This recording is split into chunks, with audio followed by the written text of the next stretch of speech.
Hi అండి, welcome to మన తెలుగింటి రుచులు. ఇవాల్టి మన రెసిపీ బూరెలు, అది కూడా ఇన్స్టెంట్గా అప్పటికప్పుడు చేసుకునే ఒక బూరెల రెసిపీని అయితే మీకు షేర్ చేస్తున్నానండి. వీడియో అయితే ఇక్కడ స్కిప్ చేయకుండా లాస్ట్ వరకు కూడా చూడండి. అలాగే ఈ వీడియో మీకు నచ్చితే కనుక ఒక లైక్ ఇవ్వండి. ఛానల్ మీరు ఎవరైతే కొత్తగా చూస్తున్నారో ఒకసారి వీడియోస్ చూడండి. వీడియోస్ మీకు నచ్చితే తప్పకుండా ఛానల్ని అయితే సబ్స్క్రైబ్ చేసుకోండి. ఇక్కడ నేను ఒక బూరెని మీకు తుంపి కూడా చూపిస్తున్నాను చూడండి. ఎంత సాఫ్ట్గా ఉన్నాయో, చక్కగా పొంగుతూ చాలా బాగా పర్ఫెక్ట్గా కుదురుతాయండి. నేను చూపిస్తున్న ఈ కొలతలతో ట్రై చేయండి. ఫస్ట్ దీనికోసం అయితే ఒక 3/4 కప్పు వరకు బెల్లం తురుము తీసుకోండి. అందులోకి 1/2 కప్పు వరకు నీళ్లు వేసుకోండి. ఇప్పుడు ఈ గిన్నెని స్టవ్ మీద పెట్టేసి మీడియం ఫ్లేమ్లో బెల్లం మొత్తాన్ని కూడా కరిగించేసుకోవాలి. మనకి ఈ బూరెలకి ఎలాంటి పాకం రావాల్సిన పని లేదండి. జస్ట్ మనకి ఆ బెల్లం మొత్తం కూడా కరిగిపోయి కొంచెం ఒక్క ఉడుకు అంటే ఒక పొంగు వచ్చేంత వరకు అయితే చక్కగా ఉడికించేసుకోండి. నేను ఇక్కడ మీకు చూపిస్తాను చూడండి ఏ విధంగా ఉడికించుకోవాలో. ఇలాగ ఫస్ట్ బెల్లం అయితే మొత్తం కరిగిపోయింది కదా. ఇప్పుడు 1-2 నిమిషాల పాటు అయితే మీడియం ఫ్లేమ్లో పెట్టి కొంచెం మనకి ఇలాగ ఉడుకు పట్టే విధంగా 1 నిమిషం పాటు అలాగ ఉడికించేసేసుకొని స్టవ్ ఆఫ్ చేసేయండి. ఇప్పుడు పిండి కలుపుకోవడానికి వీలుగా వేరొక బౌల్ తీసుకోండి.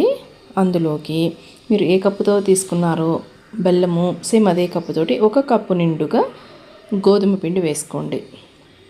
ఇందులోకి ఒక 2 స్పూన్ల వరకు అయితే వరిపిండి, పొడి బియ్యం పిండి ఉంటుంది కదా, ఆ పిండిని 1-2 స్పూన్ల వరకు అయితే వేసుకోండి. నెక్స్ట్ ఇందులోకి చిటికెడు సాల్ట్ వేసుకోండి. అలాగే ఎండు కొబ్బరి తురుము, లేదు అంటే మీ దగ్గర పచ్చి కొబ్బరి ఉంటే పచ్చి కొబ్బరి తురుమును అయితే 1-2 టీ స్పూన్స్ వరకు ఇలాగ కొబ్బరి తురుము వేసుకోండి. నెక్స్ట్ ఇందులోకి అయితే మంచి ఫ్లేవర్ కోసము ఒక 2-3 యాలకుల్ని దంచి ఈ విధంగా పొడి వేసేసుకోండి. ఇప్పుడు ఇవన్నీ కూడా బాగా కలిసే విధంగా ఒక్కసారి ఇలాగా గరిటెతోటి కలిపేసేసుకోండి. నెక్స్ట్ మనము పక్కన స్టవ్ మీద బెల్లం ఉడికించి పెట్టేసుకున్నాం కదండి. ఈ బెల్లం వాటర్ని ఇలా ఫిల్టర్ సహాయంతో చక్కగా ఫిల్టర్ చేసేసుకోండి. మనకి బెల్లంలో ఏదైనా నలకలు ఇలాంటివి ఉంటే చక్కగా ఫిల్టర్ అయిపోతాయండి. ఫస్ట్ ఒక హాఫ్ వేసుకోండి. ఒకేసారి వేసినా కూడా మనకి పిండి కలుపుకోవడం కష్టంగా ఉంటుంది. సో ముందు ఒక హాఫ్ క్వాంటిటీ ఆ బెల్లం వాటర్ని వేసేసుకోండి. ఇలా ఒక్కసారి పైపైన అలా కలిపేసుకున్న తర్వాత మిగతా నీళ్ళు మొత్తం కూడా వేసేసుకోండి. ఇలా వేసుకున్న తర్వాత ఒక్కసారి గరిటెతోటి బాగా కలిపేసేసుకోండి. ఇప్పుడు ఇందులోకి మనకి కొంచెం పిండి అయితే జారుడుగా ఉండాలండి.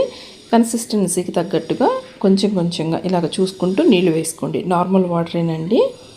ఇలాగ వాటర్ వేసేసుకొని చక్కగా పిండిలో ఎక్కడ కూడా గడ్డలు లేకుండా ఈ విధంగా కలిపేసుకోవాలి.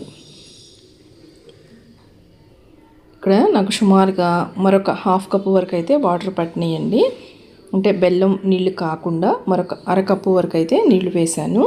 చూడండి కన్సిస్టెన్సీ ఈ విధంగా ఉంటుంది.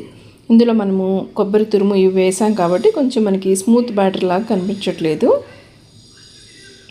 ఇప్పుడు దీనికి మూత పెట్టేసి ఒక అరగంట పాటు అయితే పిండిని నానబెట్టేసుకోండి. ఒక అరగంట తర్వాత నేను ఇక్కడ మీకు చూపిస్తున్నానండి. చూడండి కన్సిస్టెన్సీ అయితే ఈ విధంగా ఉండాలి పిండి నానిన తర్వాత. నెక్స్ట్ మనకి బూరెలు చక్కగా పొంగడానికి చిటికెడు వంట సోడా వేసుకోండి. ఎక్కువ వేసుకోవద్దండి. జస్ట్ ఒక్క చిటికెడు వంట సోడా వేసుకొని పైన కొంచెం 1 స్పూన్ నీళ్ళు వేస్తున్నాను. మనకి ఆ వంట సోడా అనేది పిండిలో చక్కగా కలిసిపోతుందండి. నీళ్లు వేస్తే కనుక కొంచెం వాటర్ వేసేసుకొని ఈ విధంగా కలిపేసేసుకోండి. కలిపేసి ఇప్పుడు పక్కన స్టవ్ మీద వీటిని డీప్ ఫ్రై చేసుకోవడానికి ఒక కడాయి పెట్టుకొని అందులోకి ఆయిల్ వేసి, ఆయిల్ బాగా హీట్లో ఉండాలండి. ఆయిల్ హీట్ అయిన తర్వాత ఫ్లేమ్ని మీడియం టు హై ఫ్లేమ్ పెట్టేసుకొని ఒక్క గరిటె పిండిని ఈ విధంగా వేసేసుకోండి. మనకి పూరీలు ఎలా పొంగుతాయి అండి చక్కగా. ఈ బూరెలు కూడా ఒకవైపు బాగా ఫ్రై అయిన తర్వాత రెండో వైపు టర్న్ చేసేసుకొని ఈ కలర్ వచ్చేంత వరకు చక్కగా ఫ్రై చేసుకోండి. చూడండి ఇలాగ గుంట గరిటెతో వేసుకోండి. కొంచెం కొంచెం పిండిని వేసుకోండి. ఒక్కొక్కటిగా ఫ్రై చేసుకోండి. ఇంతేనండి, మీకు గోధుమ పిండితో చేసి ఇన్స్టెంట్ బూరెలు అయితే రెడీ అయిపోయినాయి. ఇవి మీకు 1 వీక్ 10 డేస్ వరకు కూడా ఫ్రెష్గా ఉంటాయి. తప్పకుండా మీరు ట్రై చేయండి. అయితే వీడియోని లైక్ చేయటం మాత్రం మర్చిపోవద్దు. ఛానల్ని కొత్తగా చూస్తున్నట్లయితే ప్లీజ్ సబ్స్క్రైబ్ చేసుకోండి. మరొక ఇంట్రెస్టింగ్ టేస్టీ వీడియోతో మరలా మీట్ అవుతాను ఫ్రెండ్స్. Thanks for watching.